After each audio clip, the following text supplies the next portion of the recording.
straps, but I wondered if you have any particular fond memories with Lady Vostra, with me, like since you mentioned you both can't hear as well. Oh as costumes. yeah. So any funny moments of just memorable like mess ups that happened during filming? Oh God. I mean, I know there's probably a lot, but if you could think of something. Yeah, no, it's wonderful because I think Neve and I really bonded because if you can get on with someone when you get into a taxi at 4:30 in the morning and you're basically sitting in the same room for about like 15 hours and you get unglued and it's like you're still getting on. That means you can probably get on with them anyway. No, Neve's very good fun and she's I'm sure you'll have her to one of these as well. She's a very, very, very good person. But we would go back at the hotel until like, I could just about manage a bowl of soup after like 12 hours inside a rubber suit, and then we'd sort of sit and plot about our spin-off. It's like, I want it to be really violent. There's like Ripper Street with aliens, but sort of, I would watch that all day. Oh yeah. But sit and plot and all that sort of thing. But no, I suppose it's just the ludicrousness of it, really. It's ludicrous in a good way, but it's the whole thing of you start just doing anything normal or quite mundane when you're dressed as Zontara and suddenly it becomes hilarious. So I mean, there's obvious thing like because I'm about 2 foot wider than I am usually, walking through doors. You end up sort of bashing into them like, okay, no, I'm wider. So there's this little Sontaran sachet where I sort of go with this little sort of shimmy. You can sometimes see on camera, so like, just to make sure I don't knock into you. But yeah.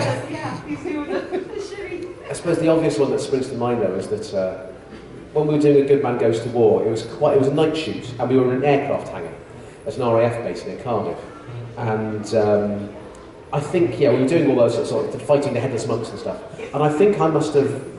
Bear in mind that the rubber suit, the rubber trousers and everything. It's flexible, but it's quite easy to tear. Because it's and I think I strode a bit too heroically, and my crotch ripped. So then at about 3 o'clock in the morning, there was an emergency pit stop, and the entire prosthetics team knelt around me with car paint and Copydex glue, gluing my crotch back together. And it's one of those moments where you go, what am I doing? This is quite strange. And then when we finished at about 6 o'clock in the morning, eventually I got, that's the thing, getting the trousers off as well after you've been in them for a while, because it's just, they're not breathable, so they think it sticks to you more and more and more. And eventually, so like, just getting these trousers off is quite some effort, and it's a good sort of like ab workout, just being like that sort of. So eventually got them off, and then I had this kind of blue patch on my leg, just where the spray paint had gone through. So it's one of those very strange things. But also eating in that kind of makeup as well. You've got to do it in front of a mirror. And so both of us, Neve and I, so sometimes we'll be in the prosthetics room in front of mirrors, basically eating like babies, kind of like. Because it's easy to eat parts of the mask if you're not careful, and latex doesn't taste that good.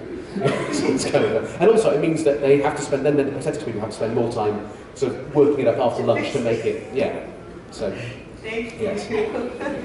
Pleasure.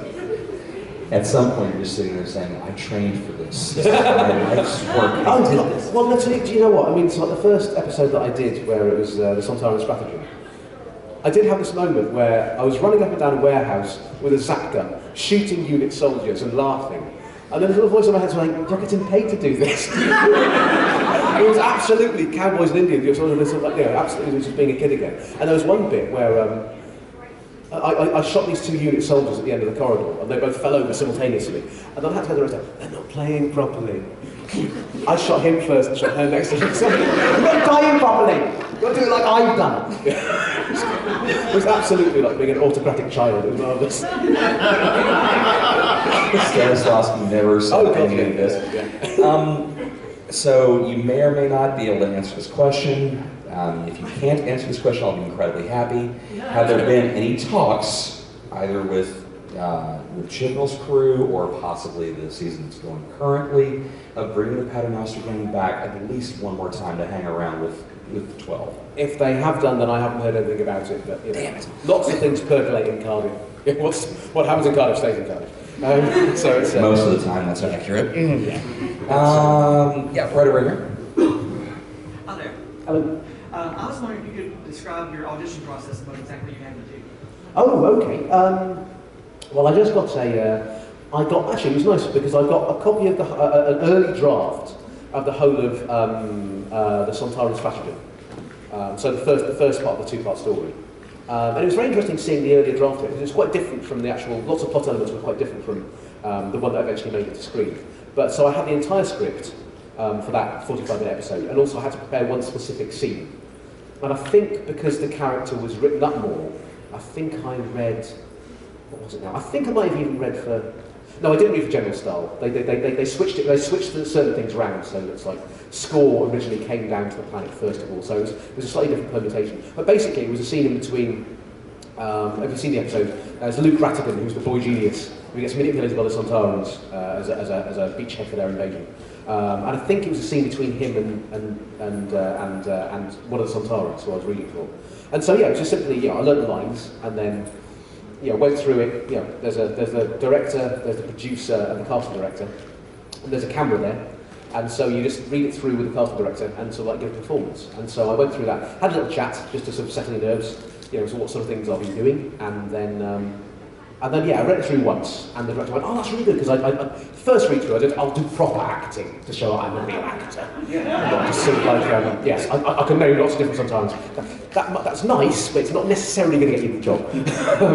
And then after the first take, they went, "Oh, that's great, yeah, you can see you've got all the emotions and stuff." And then the producer went, "Yeah, could you be a bit more alien about it?" I thought, right, how far can I take this? Is that better? And that was okay. It wasn't. I didn't disgrace myself on that kind of. It's how far you can go for it. I think it must be an interesting process for the production team to see, cast someone like that where you know that you're going to be inside a mask and stuff. And I think the fact that I knew what I was getting into as well, I knew what the Sontarans looked like, and what their energy was. I think that makes a difference as opposed to perhaps someone who wasn't a fan just rocking up and sort of like having done watched a little bit on YouTube of the kind of the previous stuff. So I like to think that I had a feel for the material. But it was only one meeting, and sometimes these things like casting the new companion, casting Pearl. I mean, I believe they had like about 6 or 7 rounds of that sort of thing. I think it's different if it's a regular. But that was one nice little guest piece, and so and then I heard about it a week later. It's the whole thing of you go in, as with any audition, you go in there, you try and do as good a job as you can do on the day, and then you do your best to forget about it. Because if I'd known then, going into that one meeting on sort of like a Wednesday afternoon in central London, how much of my subsequent career sort of like will be based on that, then I wouldn't have been able to function. So it's a good thing to learn from. You go in there, try and enjoy it, try and sort of like show them what you can do. And if you don't get it as well as an actor, it's often not anything that you're doing. It's just simply, there's lots of different variables and nothing to do with you. So all you can do is just make sure you've just acquitted yourself well on the day.